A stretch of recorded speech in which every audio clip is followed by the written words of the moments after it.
Hello guys, नमस्कार। Mister Nanji study में आप सभी का स्वागत है। आज इस वीडियो के अंदर 20 ऐसे प्रश्नों को सॉल्व करेंगे जो आपके भविष्य में काम आएंगे और आपके एग्जाम में बहुत ही इम्पोर्टेंट है, इसलिए आपको काम आएंगे। लीजिए, और 20 प्रश्नों को जोश और जुनून के साथ से हम सॉल्व करेंगे। लीजिए, आपके लिए पहला प्रश्न। संविधान में दोनों सदनों की नियुक्त बैठक का प्रावधान किस अनुच्छेद में है? यानी संविधान में दोनों सदनों की संयुक्त बैठक का प्रावधान किस अनुच्छेद में है? आपके ऑप्शन ए होगा 108, ऑप्शन बी होगा 110, ऑप्शन सी होगा 173, ऑप्शन डी होगा 174। इसका सही आंसर होगा 108, यानी संविधान में दोनों सदनों की संयुक्त बैठक का प्रावधान 108 अनुच्छेद में है। लीजिए, आपके लिए दूसरा प्रश्न। विश्व में ट्रेड ऑर्गेनाइजेशन का प्रथम मंत्रिवर्गीय सम्मेलन कहाँ हुआ था? यानी विश्व में ट्रेड ऑर्गेनाइजेशन का प्रथम मंत्रिवर्गीय सम्मेलन कहाँ हुआ था? आपका सही आंसर होगा ऑप्शन बी, सिंगापुर। लीजिए, आपके लिए तीसरा प्रश्न। अंतर्राष्ट्रीय न्यायालय के न्यायाधीशों की पदावधि कितने वर्ष का होता है? यानी कि अंतर्राष्ट्रीय न्यायालय के जो न्यायाधीशों की पदावधि है वो कितने वर्ष की होती है? आपके ऑप्शन डी राइट होगा 9 वर्ष की, यानी अंतर्राष्ट्रीय न्यायालय के न्यायाधीश की पदावधि 9 वर्ष का होता है। लीजिए, आपके लिए अगला प्रश्न। राष्ट्रपति का रिक्त स्थान भर लिया जाना होता है, यानी राष्ट्रपति का रिक्त स्थान भर लिया जाना होता है वो कितने महीने में? इसका ऑप्शन सी होगा 6 महीने में। राष्ट्रपति का रिक्त स्थान भर लिया जाना होता है 6 महीने में। लीजिए, आपके लिए अगला प्रश्न। पृथ्वी के वायुमंडल का सर्वाधिक घनत्व किस पर होता है? यानी पृथ्वी के जो वायुमंडल का सर्वाधिक घनत्व है वो किस पर होता है? इसका ऑप्शन डी होगा सही, सौरमंडल में। यानी सौरमंडल में पृथ्वी के वायुमंडल का सर्वाधिक घनत्व सौरमंडल में होता है। बहुत ही इंपॉर्टेंट प्रश्न है, याद कर लेना। लीजिए, आपके लिए अगला प्रश्न। भारत में रिमोट सैटेलाइट प्रोग्राम के जनक कौन है? यानी भारत में जो रिमोट सैटेलाइट प्रोग्राम है उसके जनक कौन है? वो के कस्तूरीरंगन, यानी के कस्तूरीरंगन है जो भारत में रिमोट और सैटेलाइट प्रोग्राम के जनक है के कस्तूरीरंगन। इसका सही आंसर ए होगा। लीजिए, आपके लिए अगला प्रश्न। रासायनिक रूप में मिल्क ऑफ मैग्नीशिया किसे कहा जाता है? रासायनिक रूप से मिल्क ऑफ मैग्नीशिया किसे कहा जाता है? आपका ऑप्शन बी होगा, मैग्नीशियम हाइड्रोक्साइड। यानी मैग्नीशियम हाइड्रोक्साइड को रासायनिक रूप से मिल्क ऑफ मैग्नीशिया कहा जाता है, मैग्नीशियम हाइड्रोक्साइड। लीजिए, आपके लिए अगला प्रश्न। पवन की गति को मापने वाला उपकरण है, यानी पवन की गति को मापने वाला उपकरण का नाम क्या है? तो एनीमोमीटर। एनीमोमीटर होता है पवन की गति को मापने वाला उपकरण है, एनीमोमीटर, याद रखना। लीजिए, आपके लिए अगला प्रश्न। ग्रीनलैंड किस देश का अभिन्न अंग है? यानी ग्रीनलैंड किस देश का अभिन्न अंग है? इसका सही आंसर होगा डेनमार्क। यानी कि ग्रीनलैंड डेनमार्क देश का अभिन्न अंग है, डेनमार्क। लीजिए, आपके लिए अगला प्रश्न।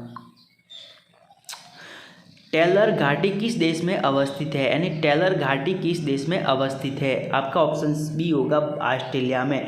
ऑस्ट्रेलिया में टेलर घाटी है वो देश में अवस्थित है ऑस्ट्रेलिया। टेलर घाटी किस देश में अवस्थित है? इसका आंसर सही होगा ऑस्ट्रेलिया। लीजिए, आपके लिए अगला प्रश्न। भारत में पहला कृषि विज्ञान केंद्र कहाँ स्थापित हुआ था? यानी भारत में पहला कृषि विज्ञान केंद्र कहाँ स्थापित हुआ था? इसका सही आंसर होगा पुदुचेरी। यानी पुदुचेरी, भारत में पहला कृषि विज्ञान केंद्र पुदुचेरी स्थापित हुआ था। लीजिए, आपके लिए अगला प्रश्न। भारत में 14 बैंकों का राष्ट्रीयकरण किस पंचवर्षीय योजना के दौरान हुआ था? यानी भारत में 14 बैंकों का राष्ट्रीयकरण किस पंचवर्षीय योजना के दौरान हुआ था? इसका सही आंसर होगा चतुर्थ पंचवर्षीय। यानी चतुर्थ पंचवर्षीय में 14 वर्षों का राष्ट्रीयकरण वो चतुर्थ पंचवर्षीय योजना के दौरान हुआ था। लीजिए, आपके लिए अगला प्रश्न। सर्वाधिक अम्लीय वर्षा किस देश में होती है, यानी सर्वाधिक अम्लीय वर्षा किस देश में होती है? इसका सही आंसर होगा नार्वे। नार्वे देश में जो सर्वाधिक अम्लीय वर्षा होती है। लीजिए आपके लिए अगला प्रश्न। किसी की विधि के लिए सर्वोच्च न्यायालय से परामर्श मांगने का अधिकार है, यानी किसी भी विधि के लिए सर्वोच्च न्यायालय से परामर्श मांगने का अधिकार है। इसका सही आंसर होगा राष्ट्रपति को, यानी राष्ट्रपति को विधि के सर्वोच्च न्यायालय से परामर्श मांगने का अधिकार है। लीजिए आपके लिए अगला प्रश्न। विश्व के सबसे ऊंचाई पर स्थित वेधशाला किस देश में स्थित है, यानी विश्व की सबसे ऊंचाई पर स्थित वेधशाला किस देश में स्थित है? इसका सही आंसर होगा भारत में, यानी भारत में विश्व की सबसे ऊंचाई पर स्थित वेधशाला वो भारत देश में स्थित है। लीजिए आपके लिए अगला प्रश्न। Indira Gandhi centre for atomic research किस राज्य में स्थित है? Indira Gandhi centre for atomic research किस राज्य में स्थित है? इसका सही आंसर होगा Tamil Nadu. Tamil Nadu Indira Gandhi centre for atomic research वो तमिलनाडु राज्य में स्थित है। लीजिए आपके लिए अगला प्रश्न।